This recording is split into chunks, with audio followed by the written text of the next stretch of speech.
So how do we model this problem? The question is, write down simply 1, 2, 3, 4 and 5, and below 1 shouldn't be there. Of course 2, 3, 4, 5 can be there, 1 should not be there, right? This is the equivalent problem that we discussed just now.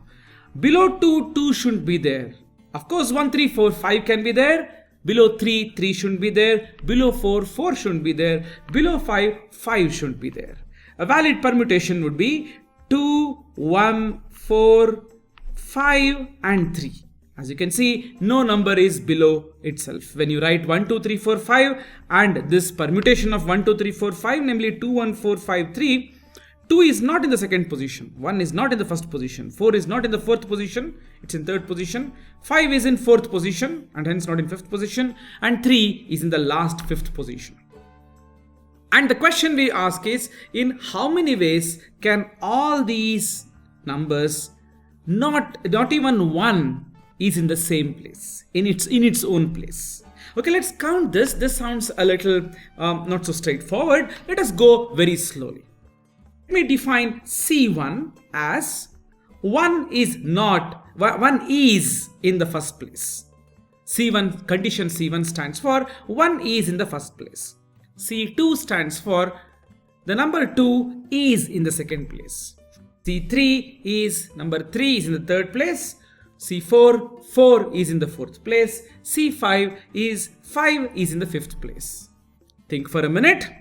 All that we ask right now is n bar here. N bar means whatever is outside this C1, C2, C3, C4, C5 possibilities. And that is when, if it's not in C1, you say 1 is not in the first place. Similarly, if it's not in C2, you say 2 is not in the second place. And so on. 5 is not in the fifth place. Correct? And n bar will actually give you the answer. Let us try to find out what is n bar here. Okay, to begin with, let me count what is n of C1, n of C2, n of C3, n of C4 and n of C5. All of them we see will be the same. Correct? Total number of ways in which 1 is not in the first place will actually be equal to the total number of ways in which 2 is not in the second place. Why is that? It is a very symmetric argument, you see. It's very, very easy to observe that. We will not explain that part. We will assume that you understand how n of C1 equals n of C2 equals n of C3 equals up to n of C5. What is n of C1? 1 is in the first place and the other 4 numbers can appear in 4 factorial ways. When I say 1 is in the first place, in C1, I do not care where 2 is, 3 is, 4 is, 5 is. It might be in their respective places or not. All I care is 1 is in the first place. So n of C1 happens to be then 4 factorial. So is every other n of Ci for I equals 1 to 5. Now, can you think and tell me what is n of C1, C2? Which means total number of ways in which you can get 1 in the first place and 2 in the second place. Which means you put 1 below 1, 2 below 2 and 3, 4, 5 can appear in 3 factorial ways. So n of C1, C2 is 3 factorial. So is n of C1, C3, C2, C3, C4, C5, C3, C5 and all possible 5 choose 2 combinations. All of them will be equal to 3 factorial. So n of C1, C2, C3 will then be 2 factorial. N of C1, C2, C3, C4 will be 1 factorial. Just for completeness sake, I am writing 1 factorial here. We all know that is simply 1. N of C1, C2, C3, C4, C5 is 0 factorial.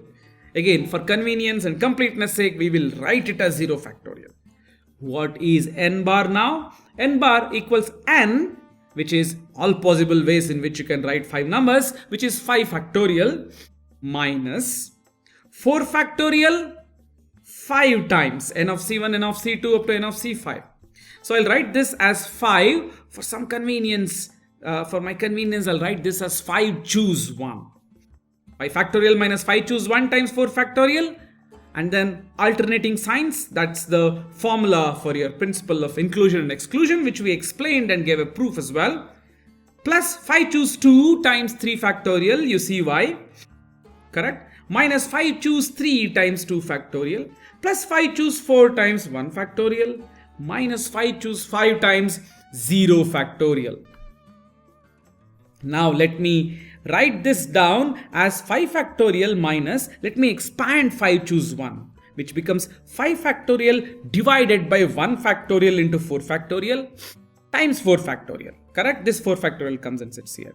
Plus 5 factorial divided by 2 factorial into 3 factorial times 3 factorial.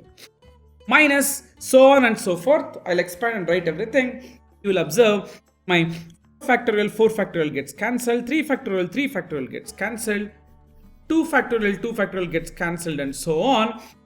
Ultimately what you will get is 5 factorial. I'll take it outside and it will be 5 factorial times 1 minus 1 over 1 factorial plus 1 over 2 factorial minus 1 over 3 factorial plus 1 over 4 factorial minus 1 over 5 factorial.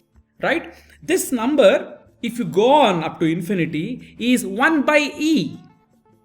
Do you know this? If not, look it up. It's a very interesting number. This number is actually 1 by e. This infinite series is 1 by e. We are stopping it at 1 by 5 factorial, and the rest of the numbers, in fact, ahead are actually smaller numbers, which again comes very close to 1 by e. So I can replace this by 1 by e when number is sufficiently large. You see, I did this for 5.